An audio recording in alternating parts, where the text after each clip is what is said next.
Hello, good evening, everyone. We are back for our live tonight with the We Demand More Coalition. We are going to be joined by some of our partners who are going to come on and help us talk about Buildback Better. We know that there's a lot that people don't understand about this act, and here, yes, now. So I am with the Women's March. My name is Kim Russell, and I am the Director of Campaigns. Hi, Sonia. I'd like to first tell everybody a little bit about our coalition. It's called We Demand More, and it is a coalition of organizations, and we're using our collective power to fight for the courageous women, workers, and caretakers, especially women of color, who are on the front lines of the COVID-19 pandemic and are particularly impacted right now. Their lives and livelihoods and families depend on lawmakers and business leaders to do more, and that's why we need all of you to demand more. Women's March is one of the leading organizations of this coalition, and we work alongside Planned Parenthood Federation for America, Ultraviolet, National Women's Law Center, United States of Women, Supermajority, and Moms Rising. We're organizing together to ensure that Build Back Better, as a country, we center on women and caregivers of color. The Build Back Better Act is President Biden's agenda for major investments in our communities and families. This act has the potential to transform our everyday lives in our communities. But right now, Congress is locked in the negotiations in what should and should not be included. So now is the time for us to ramp up the pressure. Just last week, the National Women's Law Center reported that in September, the economy added 194,000 jobs. While men gained 220,000 jobs, women lost 26,000 jobs. That means that since the pandemic, 2.9 million jobs have been lost by women. So it is critical that we pass this legislation with all of the investments that we need for our families. We can have no compromise on health, our lives, and our futures. So Congress needs to deliver for women, for caregivers, and for our families. We've worked hard to elect them on the promise that they would work hard for us. And so now it's time for them to step up and work for us. We have to include affordable health care, permanent paid leave, investments in childcare, and the child tax credit needs to become permanent.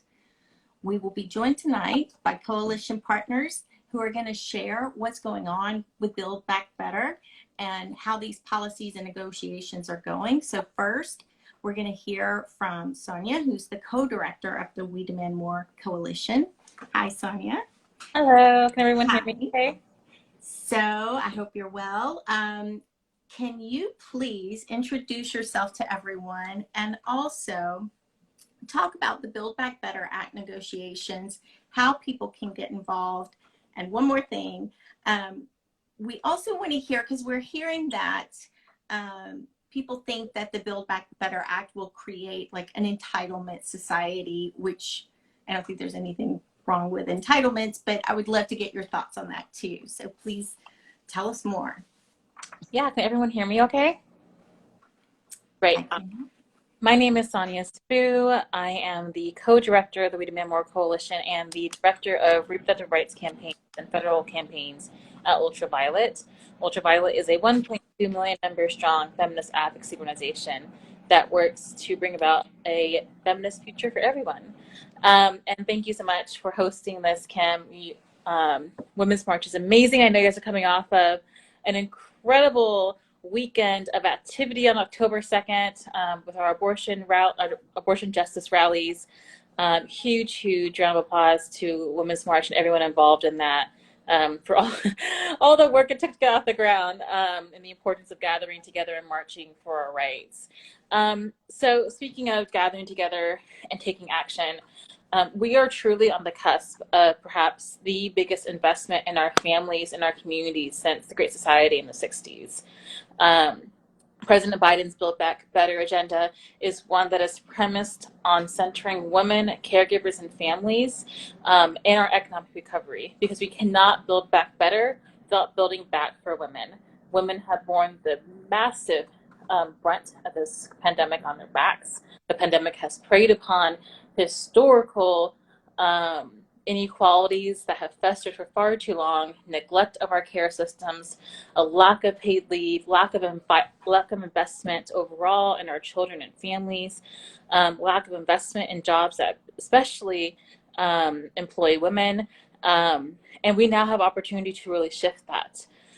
Unfortunately, as these things happen, big change can take a while, get stymied in process. And right now, we are kind of dealing with two issues. One, although Democrats retain power in both the White House with President Biden, as well as in Congress, our majorities are very slim. As a matter of fact, we basically cannot afford to lose any Democratic support. And while the majority of Democrats, 99% of Democrats in Congress and across the country support the president's Buildback Better agenda, there are some holdouts who are currently holding things up a little bit. So here's where we are process-wise. There are two bills in Congress currently being negotiated and pending. One is called the Bipartisan Infrastructure deal or legislation, or BIF, because we love our acronyms in DC. And this is a physical infrastructure bill. It's a bill that centers roads and bridges and all those good things that definitely need support and investment, including public transportation. But that is a bill that has been negotiated with Republicans that excludes any and all investments in our care economy and paid leave in our families.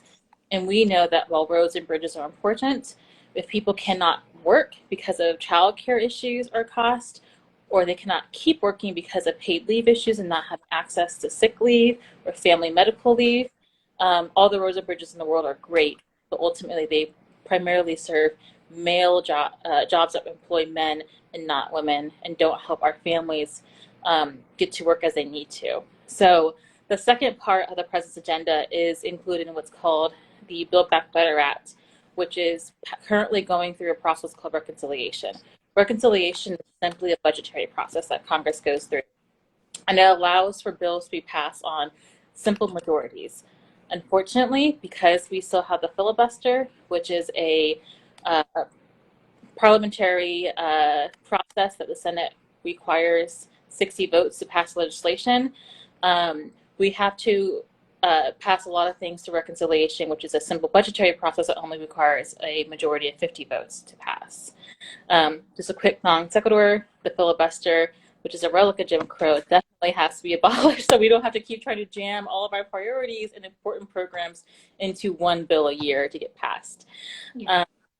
So right now, there's kind of this tug of war going between some who want to pass a bipartisan infrastructure bill first and foremost, and then the majority of Democrats who recognize that we need to pass both the bipartisan infrastructure, hard infrastructure deal, and the budget reconciliation, the budget process, which has all of our care priorities in it, including paid leave for all, the continuance of that incredible monthly check that families are getting tomorrow, that gives direct aid to families with children to help them offset costs of childcare or provide basic goods, making that permanent. It includes investments in the climate. It includes, as of right now, we hope a pathway to citizenship for undocumented essential workers. It has a lot of good things in it that are really critical to building back. We cannot cut or leave out any aspects of these programs because, as the pandemic has showed, our lack of childcare, our lack of paid and medical leave, the lack of investments in families and women overall really harmed us in being able to respond to this pandemic in a responsible and meaningful way, and only exacerbated existing inequalities. So right now there's tense negotiations going on. And really, we're frank, to be very frank about it, there's negotiations going on with two people, Senator Sinema from Arizona, which is my state, and Senator Joe Manchin from West Virginia. These two senators have are concerned about, are opposed to this bill for a variety of ways. They're not being very forthcoming about what they're willing to cut. Do you cut paid leave? Do you cut childcare? Especially at a time where all those things are really hemorrhaging in terms of access. And also, these are all very important and very popular programs. So there's this debate going on in DC, and it's critical that people across the country raise their voices to show that this bill is popular, which we know it is from polling, and this bill is necessary. We need access to paid leave. We need access to medical leave. We need access to affordable childcare. The monthly child tax credits, or the monthly payments to families, has halved childhood poverty since it started in July. Halved childhood poverty in 3 months. Wow. Just for getting these monthly checks. And this could become permanent if we can get these two senators to get with the program and get with the majority of not just Democrats, but the majority of Republicans and independents who support the programs and policies in the president's Buildback Better Act, which is currently being worked through reconciliation. So this budget is popular. It is funded almost entirely. It is simply asking the wealthy to pay their fair share, for corporations to also pay their fair share. It's also working to eliminate costs for prescription drugs, which also adds enough money to cover other programs as well. So this bill is popular, it's paid for, and we just need two senators to get with the program, and with the majority of Americans who voted them into power for these reasons, to come to a framework that supports our families and caregivers and allows for our communities to thrive. So, we're in the next 2 weeks of a sprint to get this passed, to get these two bills passed. They have to pass together. We cannot have one pass without the other. Someone's saying, I can't believe it's two people. Yeah, it's literally two. So, it really is insane that this is what's holding up the popular will of people across the country. We have to give some major kudos to our elected leaders in the Progressive Caucus, who have worked really hard to keep together and to make sure that both these packages are being negotiated in a way that helps our families thrive. And we also are really happy to see the White House really coming out in support of all these programs and doing all they can to get this passed. So it really does come down to two senators who have claimed that they have not heard enough from constituents. So I beg of you, if you're from Arizona or you're from West Virginia, please do be calling and emailing their offices, because we know that this is popular, and we just it's more important than ever that they keep feeling pressure from all sides to do the right thing and to support the entirety of the president's agenda with the Build Back Better Act. So I'm going to... It's so important that we pass this. And I was recently reading an article that, so many people are in favor of the programs and policies in this bill, but they're not quite sure how transformative it's going to be, and they don't really understand everything that's in here. And we know that in West Virginia and in Arizona that these constituents want these bills to pass. So it's really frustrating to see that they're slowing this down. What can people who don't live in Arizona or in West Virginia do to help push this through? Call your law. It's important that all lawmakers, even those who are supportive right now, both hear that you are glad that they are supporting this and continue to encourage them, because we also know that corporate money is pumping the corporate power is pumping a lot of money into attempts to stop this bill from passing. Corporations don't want to pay their fair share. They don't want to deal with having to deal with little small tax increases to get everyone across the country the access to childcare or to paid leave or free universal community college that folks need and deserve. And it's really, Joe Manchin said he's against entitlement society. And I can't think of a more entitled mentality than corporations not paying their fair share, but having been given the lion's share of support from the government throughout the pandemic. So to me, this is not about entitlement society. This is about making corporations pay their fair share and helping communities, women, and families thrive in a way that helps our whole country thrive. We know from research that nations that enable women and caregivers and families to thrive always thrive economically. And that's what we're going for, is a country that is thriving and not simply surviving. And so we are asking people to call their lawmakers, whether you have a Democratic lawmaker or a Republican lawmaker. Republicans are not supporting this bill at all, and they need to hear grief from their constituents about how wrong and reprehensible it is that this bill to provide paid leave, childcare services, and all these good things that is very popular is not being supported by anyone in the Republican Party. So definitely please make sure you're calling your lawmakers, whether they're Republican or Democrat, just so we can continue to support our lawmakers who are on side and make sure that they know that no matter how much money no matter how many attack ads are getting in their districts from corporations, that their constituents have their back. Well, thank you so much, Sonia, for that. That was an incredible explanation of everything, and I hope everybody is taking mental notes and getting ready to take some action, because we've got, a couple of weeks, right? We need to really push hard. Yeah, we gotta get this wrapped up. Yeah. So we've got some other guests that are going to be joining us. And next we're going to hear from Alicia with Planned Parenthood Federation of America. So I'm waiting for her to join. Let's see if I can get her on.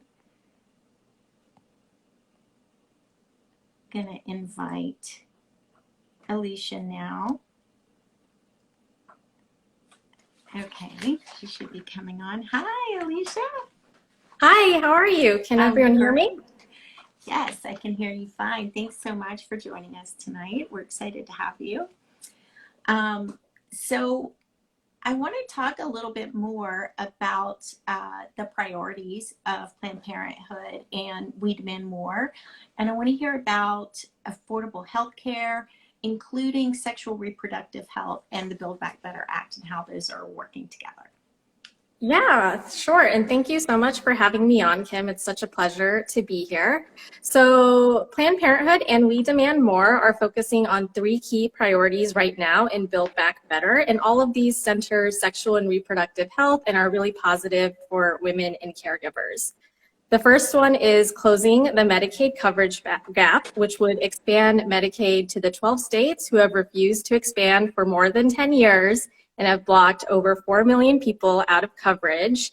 And of those people, over 800,000 of them are women of reproductive age.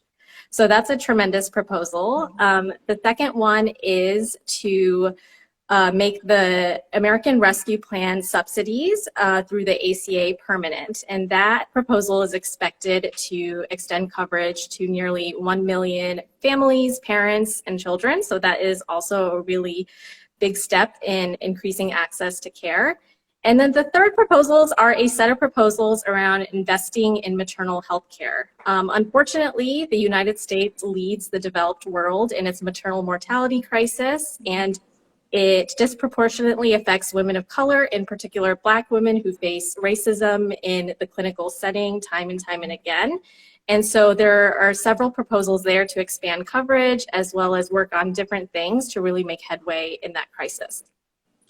Wow, I didn't even realize. I mean, I thought I knew a lot about the Build Back Better Act, and I didn't even realize it had this much coverage in it. Now, how does reproductive health fit in here, and how are women and caregivers going to benefit?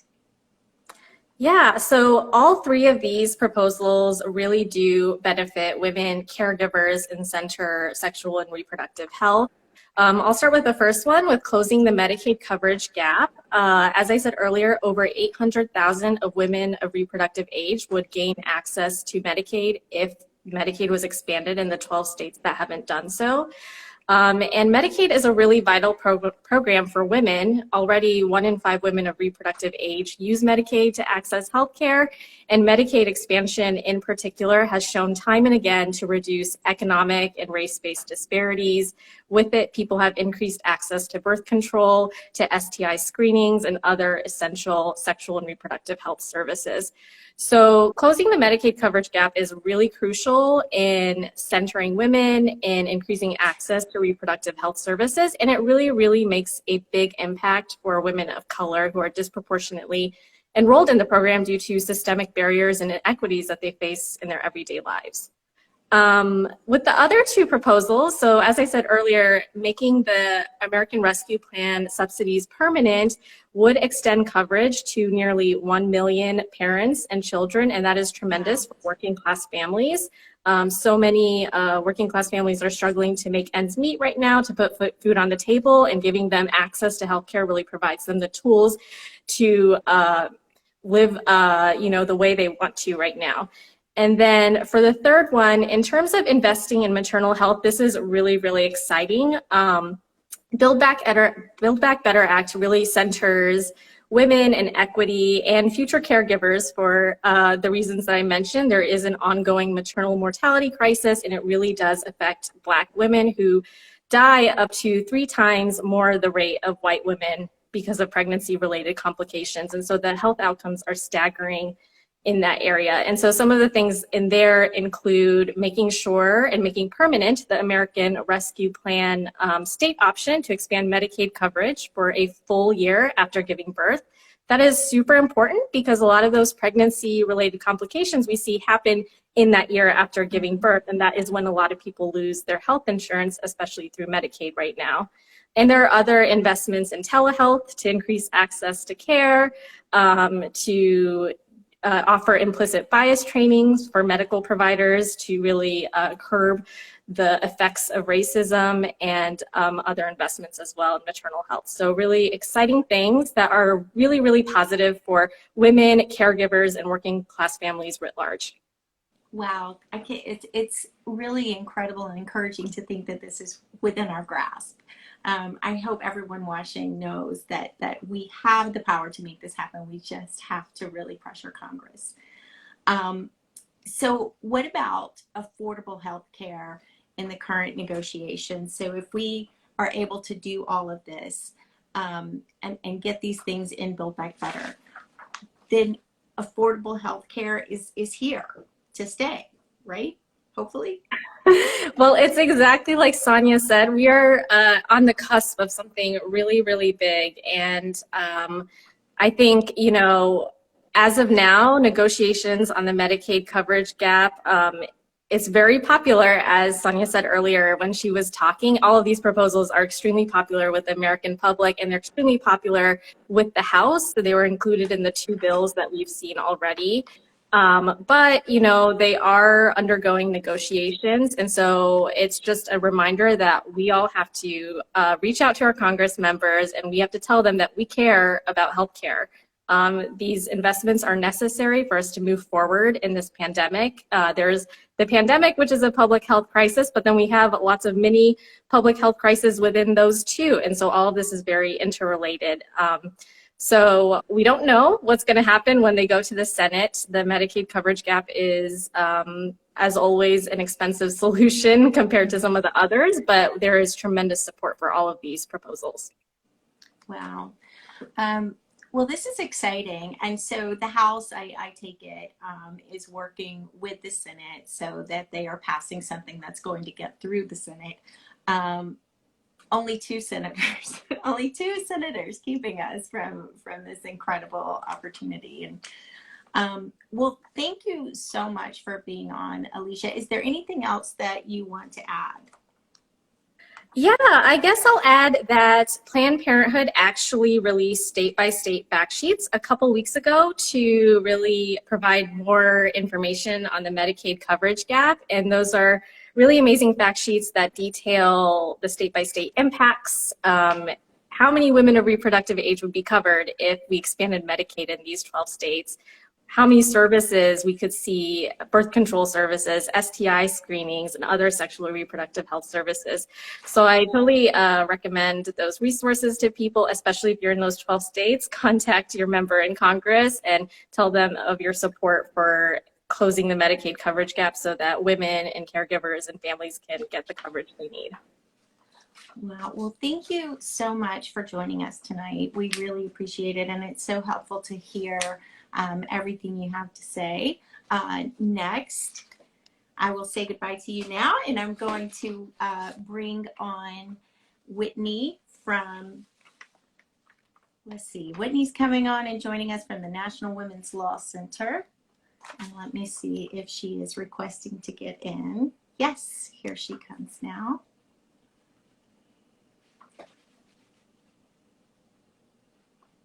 She'll be jumping on soon. Hi, Whitney.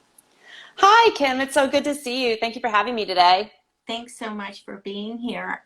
Would you like to introduce yourself to everyone? Yes, thank you so much, Kim and the Women's March and We Demand More for your leadership and for inviting me to this critical conversation.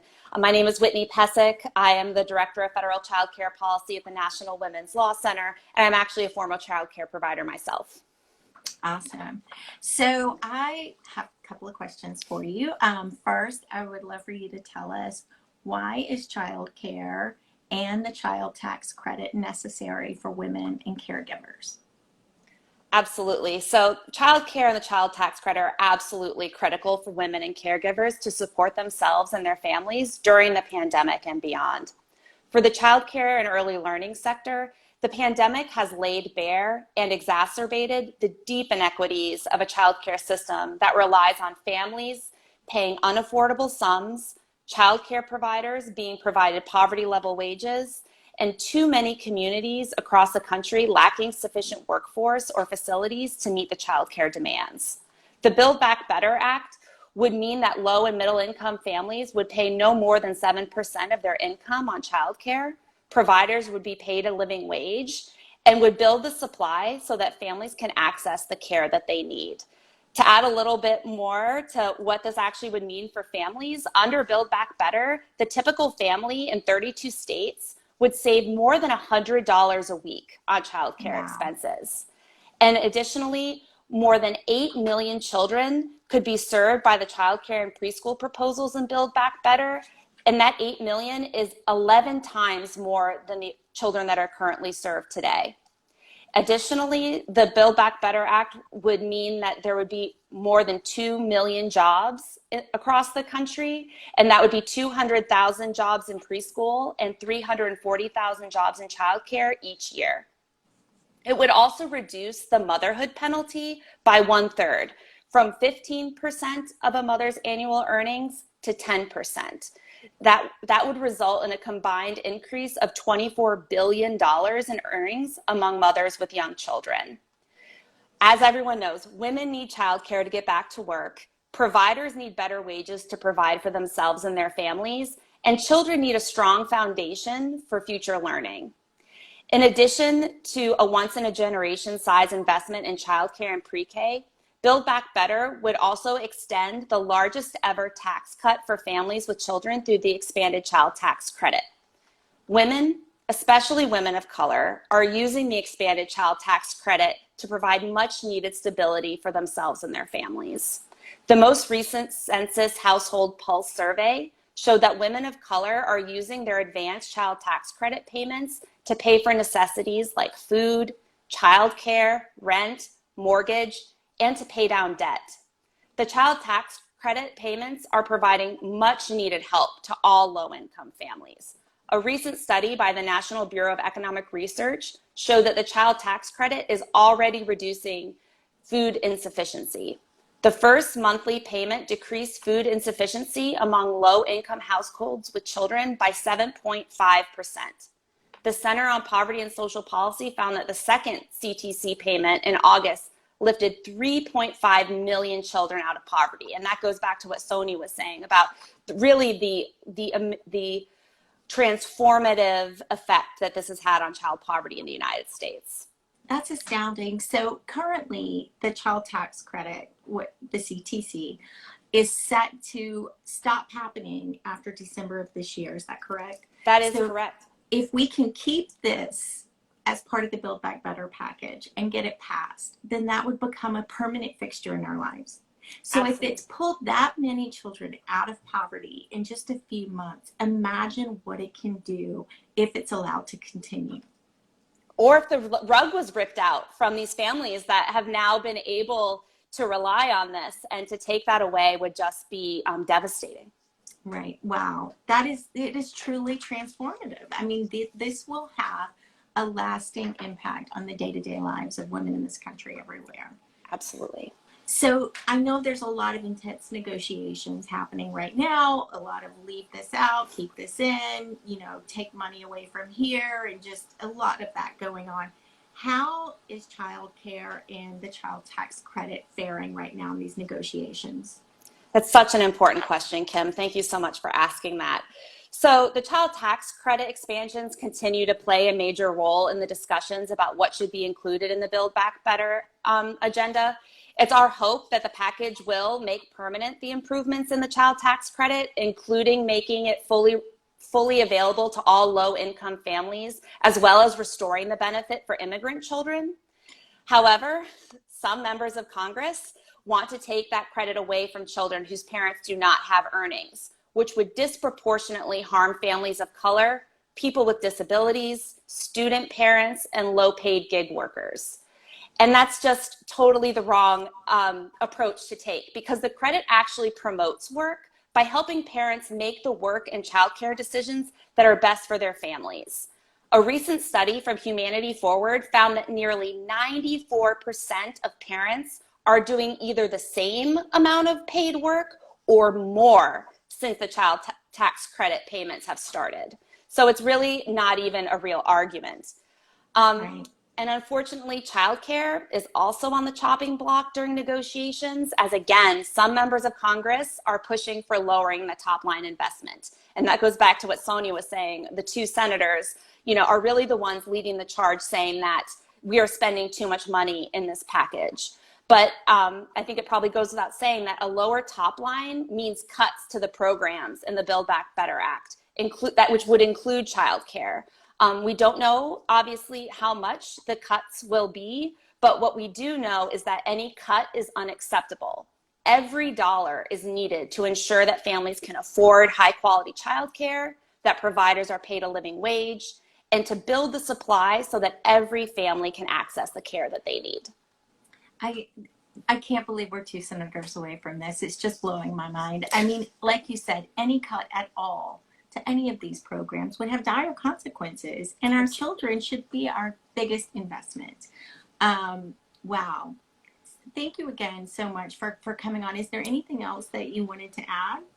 I just want to say that the Build Back Better package presents a historic opportunity to not only recover from the devastating effects of this pandemic, but to actually build a stronger caregiving economy for women and families across the country. And that we are at such a transformative moment for a significant down payment on the investments and supports for women and families. And it's really going to take all of us to get across the finish line.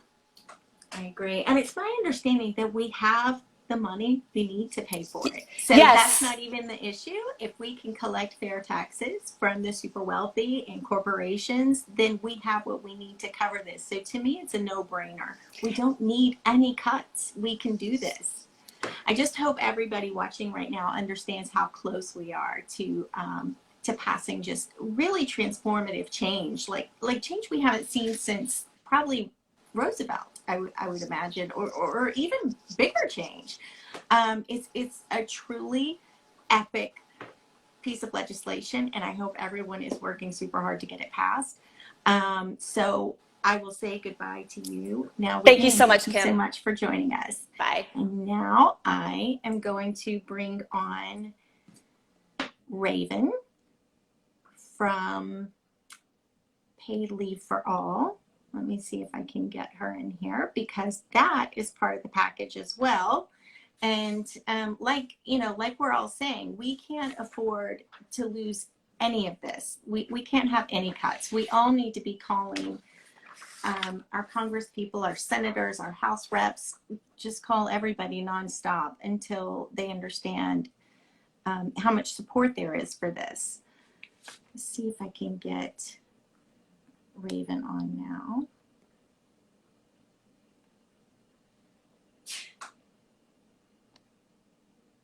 Okay, Raven will be popping up soon on the screen. Hi, Raven.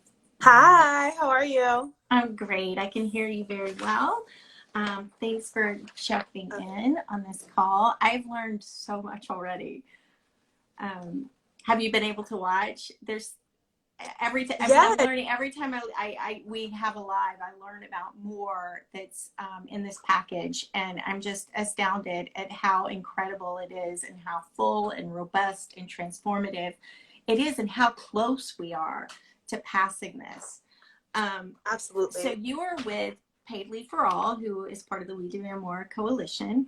I would love to hear from you about why paid leave infrastructure is necessary for women and caregivers?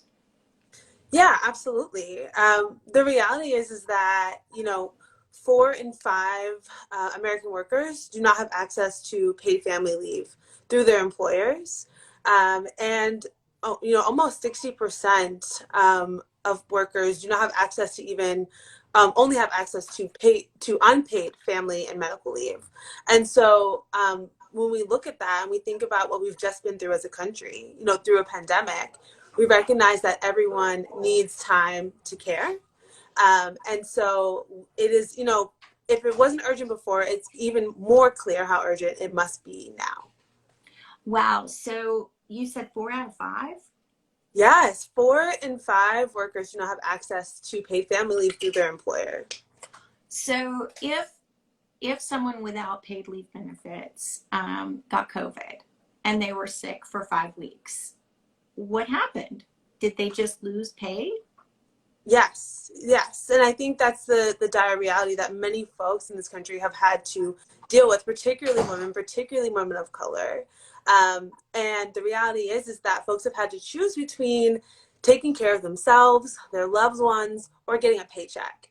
And it's a choice that we cannot afford to force Americans to make any longer. So was paid leave granted for a temporary stay as part of the American Rescue Plan? No. So there was some paid leave tax credits for businesses, which was incredibly important and a really important step, but it wasn't paid leave for all. And so right now we have a really important opportunity to catch up with the rest of the world and offer a paid family leave policy for all workers, no matter where you work or what kind of work you do or what kind of care you need to provide. So this policy would still be groundbreaking and nothing that has existed before. And it wouldn't be a quick fix. This would be for permanent paid leave for all. Yes, yeah, we have the opportunity to pass permanent equitable paid leave, and that's something that we're really trying to emphasize right now. Is that this is like everyone before me has said, this is a once in a lifetime opportunity, and it is an opportunity to pass paid leave that is lasting, that folks will be able to feel, and those are the things that we're advocating for right now. Permanent. And I'm sure this is an astoundingly popular piece of legislation that everyone wants. I mean, we need that security. I mean, the pandemic has shown that put us in a position of, if I didn't get sick, my child got sick, I have to take care of my child. What am I going to do? Just leave your sick child at home and go to work? I mean, it's just a no-win for anyone, not for families, not for employers, not for the overall health of our society. Exactly. And kind of like what you hinted at, like everyone, regardless of identity, regardless of what you do for work currently, like everyone is going to need time to care. This is a policy that, like you mentioned, is incredibly popular. It's popular regardless of political affiliation, and particularly amongst women of color, young people. Support for paid leave peaks, right? And so, coming into an election year, voters are demanding that it's time to deliver on things like paid leave that we want, and that are so right for this moment and are so popular. And the thing is we voted these people into office, and we need them to do what we voted them into office for. And this is obviously one of those things. Now, what are you hearing on the ground? Like I was talking to Whitney before, I know there's just a lot of back and forth, a lot of pinching and pulling going on about where the money's going to go. How is paid leave holding up in the talks? The reality is, we are fighting for a meaningful program to remain in the package. We are fighting to make sure that a paid leave policy is permanent, that it is equitable in the amount of time that it allows folks to take off, no matter what kind of care you need to provide for yourself or someone else.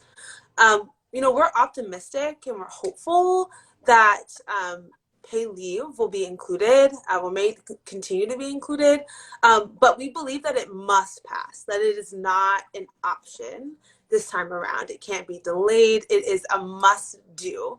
And honestly, it's even unconscionable, honestly, when you think about the fact that there are even whispers that pillars of the care economy could be left out of such a monumental piece of legislation during a pandemic, Right. during a care crisis. It's absolutely unthinkable. And so, we are adamant that paid leave must be prioritized and it must be included in this. It makes no sense to me why it wouldn't be. It seems to me pretty obvious that without a permanent paid leave for all package in place, that it's costing us. It's costing our country. It's actually going to benefit our economy, benefit our lives, benefit our health if we put this in place. To me, it would just be a really dire missed opportunity if we don't do this right now. You're right. I mean, the pandemic has showed us that what happens when we don't have paid leave as a national federal policy. People have to leave the workforce to care for their loved ones. Paid leave is literally how we recover as a country. And so it's just something that is not only crucial, it's not only an economic policy, it's also an opportunity to create more gender and racial equity in this country that lasts far beyond the pandemic. So it's just incredibly important, and it's so urgent. We can't even, the fact that it's even a possibility that it not be included is honestly unthinkable. So what are y'all doing to help get this across the finish line? We have been fighting, and we will continue to fight.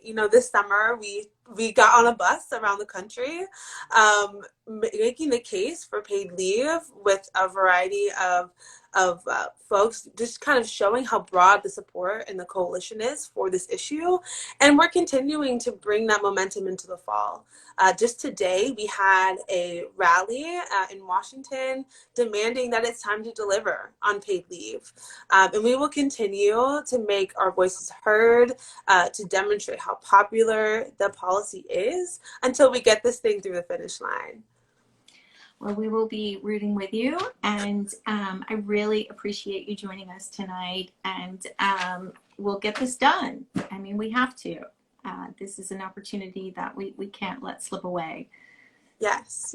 And one more thing, if you don't mind. Sure. Of course. To go to our website, paidleaveforall.com/takeaction. You can write a letter to your senator demanding that they focus on paid leave, not your legislators in general, demanding that they prioritize this policy going into negotiations.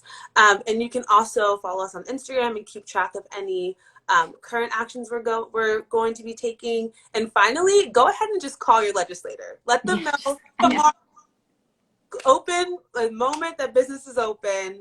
Let them know that paid leave for all needs to be prioritized. So just want to make that quick little call to action because it's so important right now. Well, thank you again so much. It's really great having you on, and we'll keep engaging on social media, sharing, tagging, doing all the things, and we'll get it through. Thank you for having me. Thank you so much. Thanks so much. So now I think Sonia is going to join us again to sign us out and let us know what we can be doing to get this done. We've got some calls to action coming up individually as organizations, but also through the coalition. I think we've got a week of action coming up, so we want to make sure that everyone knows exactly what to do. So let's see, Sonia's coming back very soon. Hi again. Hello. I have learned so much. This has been incredible. Right. I've learned different aspects about this bill. And you read the top lines and you kind of feel like you have an idea, but having this discussion and really going a little bit deeper, you realize just what's in there and how incredible this bill is and how it really could transform the lives of women every day. Yeah. And all women. It's I mean, absolutely, it almost sounds too good to be true, but I'm not going to say that. But to have this within our grasp, it's like yeah. we've got to do this. Nothing is perfect, right? Even if everything in this bill that we want is passed, there's still so much more work to be done. Um, but I think this is truly like some may have said already. It's truly a chance for us to see needed transformation in our country, um, and that other countries already have. Like we're like it would just help us kind of catch up to the programs that every other developed country and many developing countries already have. And so, Americans work very hard, and they expect that our elected leaders work equally as hard for us to ensure that we have access to things that we need to thrive and to level the playing field. And so, again, we are very close to the finish line here. There's going to be, continued Washington power plays and games, but we know for a fact that when people speak up and speak up loudly, that has a massive, massive impact. So I would encourage everyone to call your lawmaker, Republican or Democrat, doesn't matter. Just call them, make sure they know that you support the massive investments in our communities and families in the Buildback Better Act, that all of it must be passed, that we cannot means test away transformation, that we ensure that the wealthy are paying their fair share, and that we are taking care of our children, our elderly, our disabled, our climates, ensuring a equal start for our families across the board, in addition to also investing in our roads and bridges. And we need to invest in all these things together for us to actually build back better. And So recover let me early. just confirm to be sure. We want people to call both their U.S. House representative and their 2 U.S. senators. We want them Yeah, to call everybody. And do you I'm have gonna, a sense of the timing on this? Like, what are the stages? What's next? Do we know?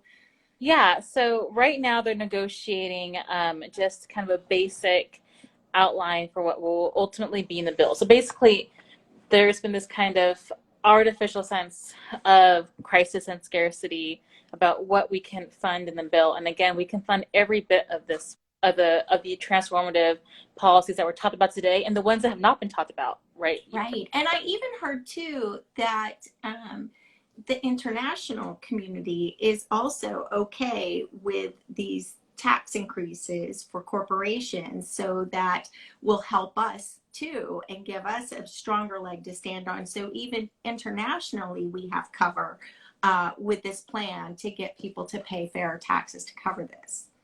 Yeah, exactly. Like this, again, this is critical, necessary investments that is paid for. There's no need to cut anything because we have Right.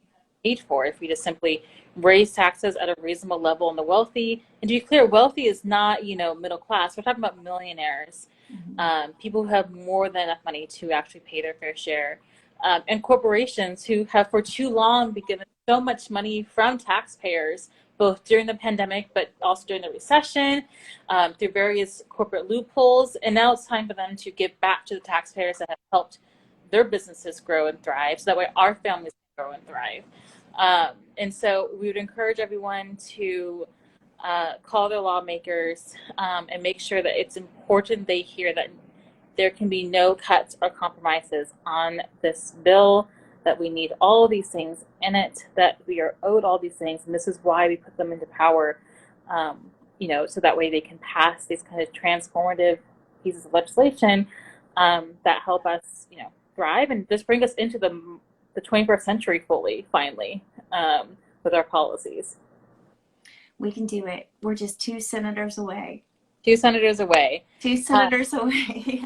I For have some faith reason, in us. like linked to our page, but if you go to wedemandmore.org, there is a tool that helps you call your lawmakers. It will dial it for you. So that way all you have to do is just go to the website, click the link, and it will help you make the calls directly to your lawmakers. So that's wedemandmore.org, WEDEMAND.org, oh, sorry, WEDEMANDMORE.org. And yeah, just learn more about the policies that we are advocating for that were talked about today on the website. And, you know, make a call to your lawmaker to tell them that this is critical and that we expect them to stand up for their communities, and to ensure that women and caregivers and families are centered in the Buildback Better agenda. Wow. Well, thank you so much for coming on and for helping organize all of our guests tonight. I personally learned a lot. I hope everyone watching learned a lot. And I hope everyone understands that if they hear from us and they know this is what we need, this is what we want, this is why we voted them into office, then they're likely to push this through. So make sure to make these calls. Make sure to tell your lawmakers that we need this entire Build Back Better Act package to pass right now as it is. We can afford it. We deserve it. And it can change our lives. So please stay engaged. Check out the website, wedemandmore.org, and make sure to follow our partners on social media, who will also be posting. We've got a couple of weeks, so just please keep at it. Call every day. As many calls as you can make will help get us through. Thank you, Kim, and thanks to Women's March for hosting. Thanks so much, Sonia. Have a great night. Thanks, everyone. Good night, everybody.